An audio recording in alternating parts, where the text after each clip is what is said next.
On Authentic Ag, we spend time at Fort Hays State University as the Collegiate Farm Bureau held their annual Ag Day. Today, we'll talk with the one who facilitated that.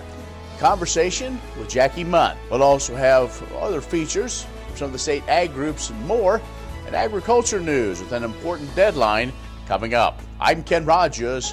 This is Authentic Ag. Brought to you in part by Kansas Farm Bureau, a grassroots organization representing the state's farmers and ranchers since 1919. KFB.org.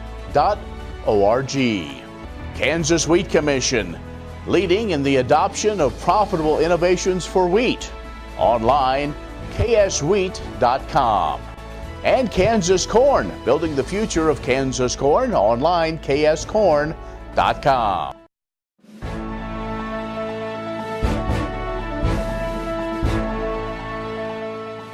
In agricultural news from agview.net, USDA's Market Facilitation Program, or MFP, launched last year to help producers suffering from damages due to those trade retaliations. Well, now a May 17th deadline is upon us for producers to certify 2018 production. The original deadline was May 1st, but USDA heard from many farmers that in some parts of the country, last year's crop's still out in the field and coming in, so hopefully the additional 16 days will give producers some time to get those records in. The MFP provides direct payments to help hog and dairy farmers, as well as those who grow corn, cotton, sorghum, soybean, and wheat, those who have been directly impacted by those retaliatory tariffs. Producers who enrolled in the program must certify their 2018 production at their local Farm Service Agency office. Well, the farmer's share of the food dollar has reached an all-time low. For every dollar American consumers spend on food, U.S. farmers and ranchers earn just 14.6 cents. That, according to a recent report released by USDA's Agricultural Economic Research Service. This value marks a 17% decline since 2011 and the smallest portion of the American food dollar that farmers have received since USDA began reporting this data back in 1993. And the remaining 85.4 cents, well, that covers off farm costs, processing, wholesaling, distribution, marketing, and retailing. But the National Farmers Union President Roger Johnson says that this data, among other economic conditions, shows that, quote, we're in the midst of an agricultural financial crisis. Johnson points out that conditions for farmers have been eroding since 2011, and many have already made the heartbreaking decision to close up shop, he said. In the past 5 years, the U.S. has lost upwards of 70,000 farm operations. Now, Johnson is hopeful, though, this report will open policymakers' eyes to the financial challenges in agriculture. And USDA says domestic meat and pork production both at all-time highs in 2018. Red meat totaled over 53.5 billion pounds, 3% higher than 2017's record mark. There were 837 plants operating under the federal inspection as of January the 1st, and 49% of annual production occurred in Iowa, Nebraska, Kansas, and in Texas. That's Ag News. We'll have more coming up. Agriculture information on your computer or mobile device. News and views on grains, livestock, policy, and opinions from newsmakers can be found by liking AgView on Facebook, and on Twitter, follow AgView News, a reliable and relevant source. agview.net. Premier Farm and Home has what you need to make your lawn the best in the neighborhood. Hi, I'm Ken. We choose Premier Farm and Home for the professional look that we do ourselves. Feel free to stop in. You can also visit our website at heycow.com. Kim Mannering with Hardy Insurance. Today we will talk about employee safety and work comp coverage. On your farm, do you ask your friends to come help? Are they considered employees or neighbors helping neighbors? Did you know that you can be held responsible just as if it's a work comp accident? Give me a call, we can discuss. 316-945-6733. Sure Crop Fertilizers was started by my father, Don Sherman, and my mother, Shirley Sherman. Family business that started in the 80s.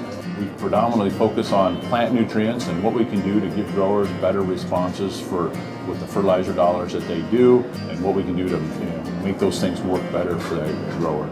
We're based out of Seneca, Kansas. We work with growers in their soil analysis to figure out what they need, and then we can put those in a blend that gives them the best results, and so that we can deliver that direct to their farm so that they have those nutrients where they need them, when they need them, and so that they can apply them in a manner that's very efficient to them and works well on their planting systems and what they're doing.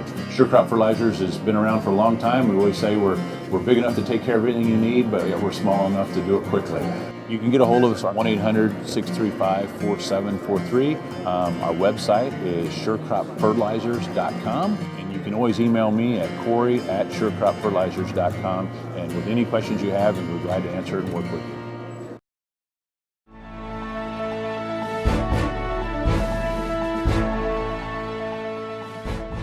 Well, we are on the road at Hays. You'll catch up with this busy lady. She's Jackie Munt from Pratt County, and maybe folks have heard of her.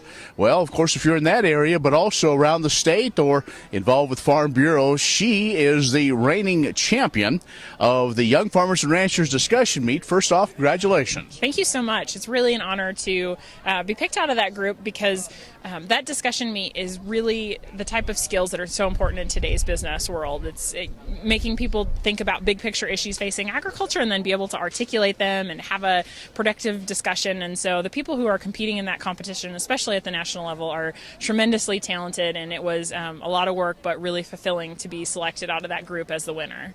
And what that means is that get some great prizes, but you go to things like this where we caught you at Hays at Fort Hays State University, helping spread the good word of agriculture to college students. Yeah, when you win something, people think, oh, she's a good speaker. So I've actually had a lot of opportunities and been pretty involved in Farm Bureau over the last couple of years. I actually was in the Leadership KFB program a couple of years ago, and that really was a great networking opportunity, not only to learn about Farm Bureau, but to meet people. And as my network has continued to expand, there's been lots of opportunities to come out and speak at events, give workshops, do different things, and I'm really passionate about not only making sure that people understand agriculture and where their food comes from, but also equipping people who are interested in having those conversations, especially the students. The Collegiate Farm Bureau chapters I have a really special place for in my heart, and so since winning the competition, a lot of people want me to come out, and it's great just to get to visit with people. So tell your story. You work in agribusiness, but very tied closely to production agriculture. Absolutely. So my day job is I'm the communications and marketing manager for Kansas Cooperative. So we're an agribusiness cooperative in South Central Kansas. So I love my job. I get to basically talk about what we do at our business every day, why agriculture is great, and how we're invested in the community. And I get to work with not only community but government officials to really advance that business. Outside of work, not only am I a Farm Bureau member, I'm very involved in the community, but we also have a farm in South Central Kansas. So we have both irrigated and dryland crops as well as a cow-calf operation. So how do you have time to get it all done? That's what people always ask me. I don't have kids. That's that's what we tell people all the time is, we're busy constantly. There's not a week that goes by where I don't have 5 or 6 community meetings, but that's what I really am passionate about doing, is being involved and making the community that I live in the kind of place that I want to live, and that when I someday do choose to have a family, that it's a place that I feel proud to raise them. And so that's why I invest in the community. So where does this take you?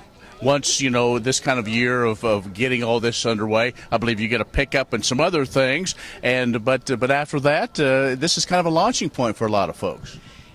It absolutely can be. I think for me it was a great opportunity to continue to develop my skills and push myself and network with more people. It's been a good reminder of just how many opportunities there are in agriculture. I don't necessarily see this making me a different person. I'm really content with where I'm at, and I'm going to continue to live in the Pratt community because that's where our farm is. But I do think that it will open more opportunities for me to do the things, the speaking, the being involved on boards, the chance for me to share my skills with people, and I think that that's really what it has opened up for me.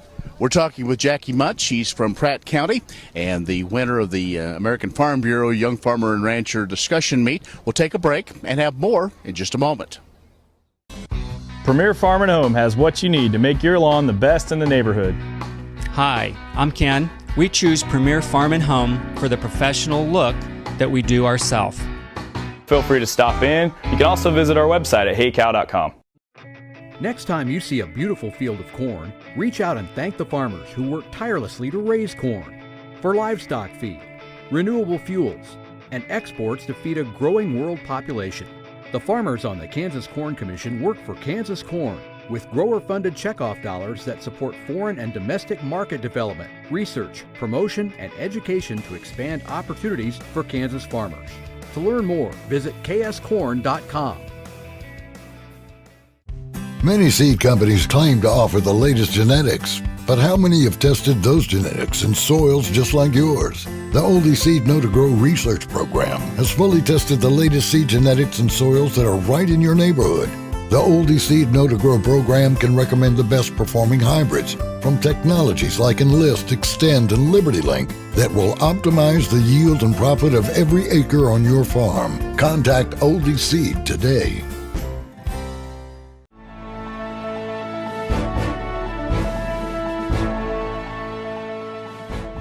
And our special guest this week, Jackie Munt, who is a member from Pratt County, Farm Bureau member, and also works for Kansas Co-op, also has Diversified Farm and Ranch. But the reason why we're talking with her is she won the American Farm Bureau Young Farmer and Rancher discussion meet. And it's not a debate. A lot of folks, Jackie, think that's a debate, but it's really more of having a, how you want to say, very pointed conversation. Absolutely. Well, and I always tell people, yeah, if you try to argue with me, you're actually going to lose the contest. But I think that's one of those important things in the world today, is that people don't know how to have a civil disagreement. And I think that's what I really enjoy about this competition, is you're encouraged to look at something from multiple different perspectives.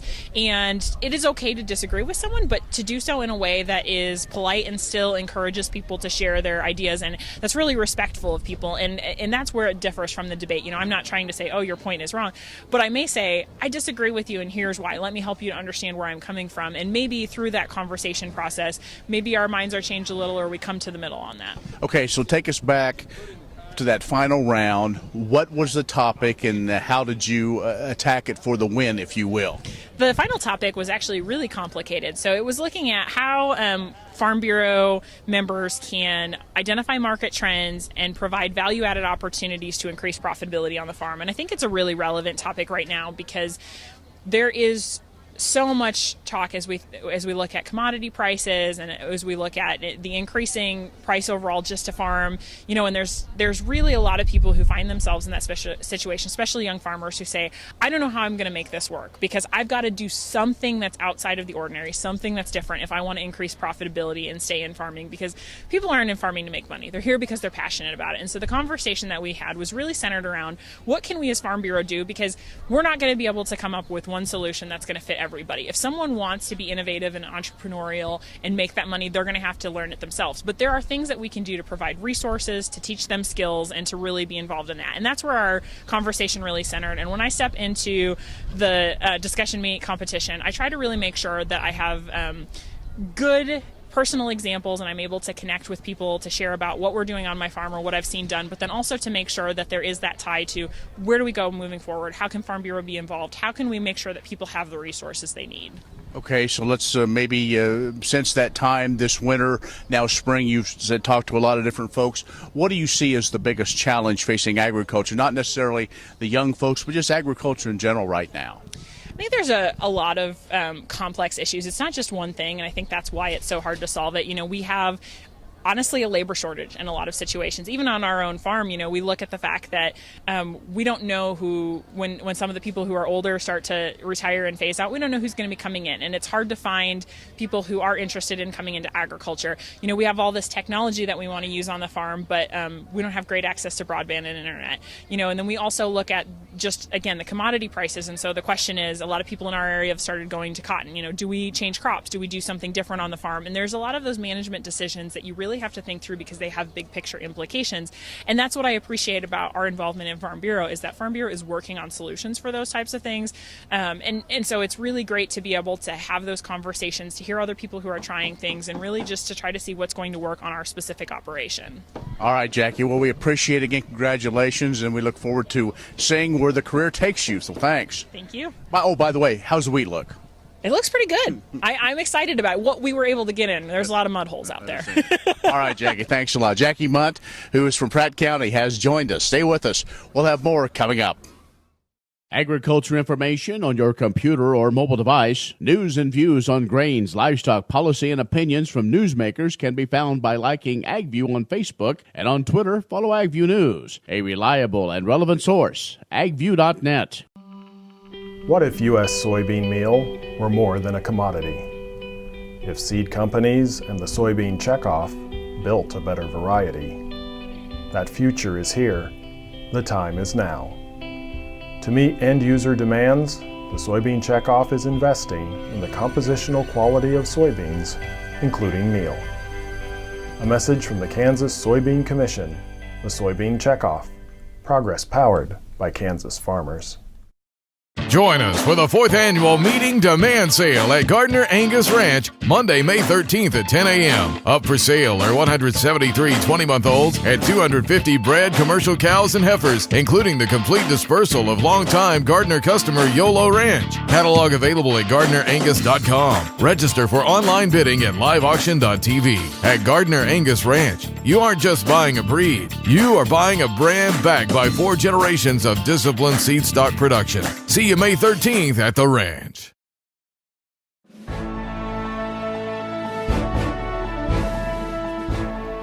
Some of the best agricultural innovations happen every day, right on farmers' fields. That's one reason why Kansas State University is putting out a call to the state's farmers who might want to participate in university-managed research. Getting real-time solutions happens best when K-State researchers can conduct trials in Kansas farmers' fields during the growing season and under a variety of conditions. K-State's agronomy department is offering farmers an opportunity to have university researchers conduct upcoming studies on their farms. Farmers can fill out a simple form at j.mp/KSUonfarm on the web. Researchers then will follow up with further information. Farmers who participate in university research decide what topics need to be studied on their farms. Researchers sit down with farmers and find out what their questions are. They then can implement on-farm studies across Kansas with support from the state soybean and corn checkoffs. The goals are to get information to farmers and to help farmers understand that many of the recommended practices are site-specific. They can change with each field. For more information about the K-State On-Farm project, farmers should contact their local extension offices or call Ignacio Ciampidi, K-State's Farming Systems Specialist, at 785-532-6940. What does a brighter, more sustainable future look like in our cities and towns, and how do we get there? When New York needed an alternative fuel source to reduce carbon emissions, the city found what it needed in biodiesel made from U.S. soybean oil.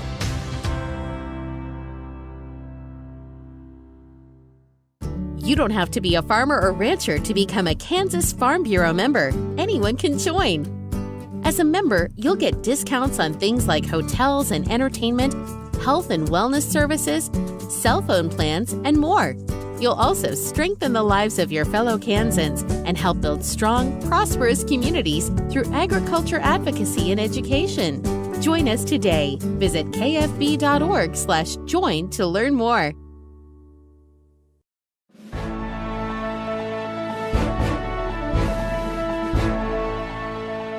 Beef has been and continues to be the single largest sector in the Kansas agriculture industry.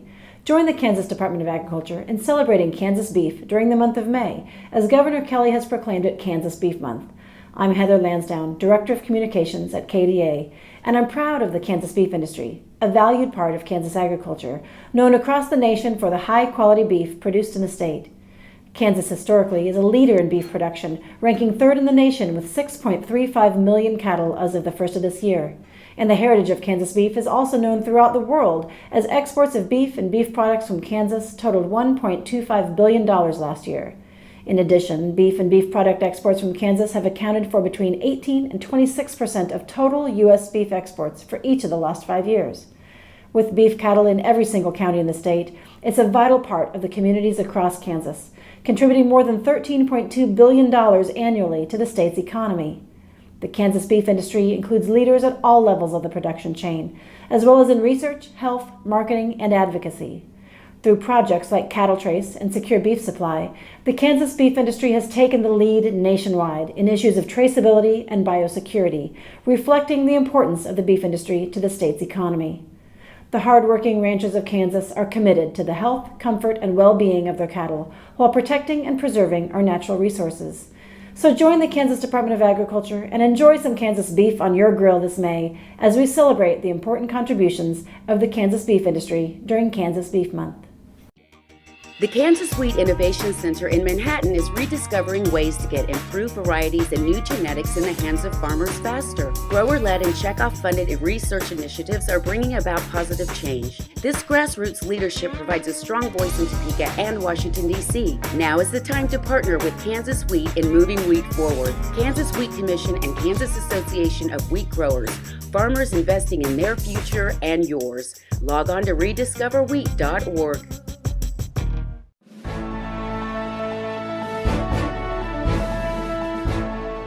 The Kansas Beef Council reached more than 150 dietitians from across the state at the Kansas Academy of Nutrition and Dietetics Conference, which was held last month in Manhattan.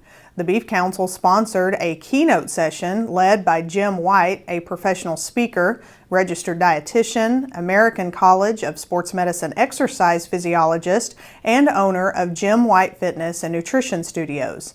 His presentation expressed the need for registered dietitians to have a voice in nutrition and the media's influence on it. White explained how to carefully and skillfully navigate food fears, fad diets, and false information with clients and patients. Dietitians were encouraged to connect with their audience, build trust, and establish credibility to dispel myths and communicate accurate nutrition information, including the role lean beef can play in a healthy, balanced diet. The Kansas Beef Council also sponsored a lean beef lunch featuring espresso rubbed tenderloin for attendees of the conference. In addition, checkoff-funded handouts and nutrition research focusing on protein for strength and the new Mediterranean diet research were provided to dietitians by Beef Council staff during an interactive conference exhibit. The mission of the Kansas Academy of Nutrition and Dietetics is to accelerate improvements in statewide health and well-being through food and nutrition. Valley Vet Supply is devoted to providing information and professional quality products at reasonable prices. Valley Vet Supply. All over the country, more and more communities are making the change to biodiesel, made from U.S. soybean oil. And the decision continues, improving the health and welfare for millions of Americans while adding billions to our national economy.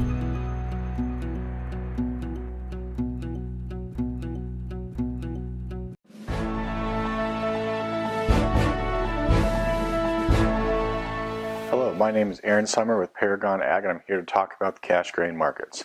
Corn basis has remained strong as we get into heavy planting season. This week, traders have rolled to the July board, and most did so at a 10-cent spread.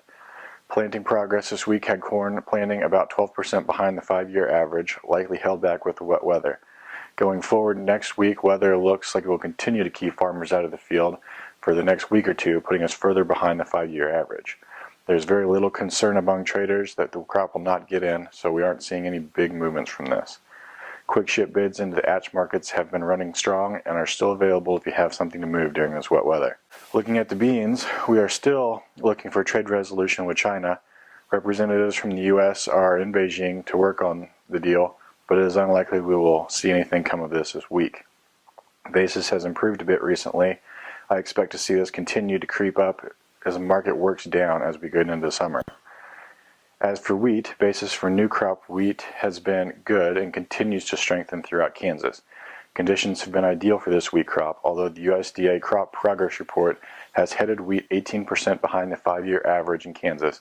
Wheat condition is at 58% good to excellent in Kansas, and overall wheat producing states at 64% good to excellent. We have not seen any protein premiums coming back, but if this crop continues on this course, we will likely see a low pro crop and premiums. If you have any questions or are looking to sell grain, give Paragon a call at 888-452-8751. Thanks, have a good day. Well, thank you for joining us for Authentic Ag. If you have questions or comments, email me, Ken Rogers at gmail.com. And invite your friends to join us next week on Authentic Ag. We'll see you then.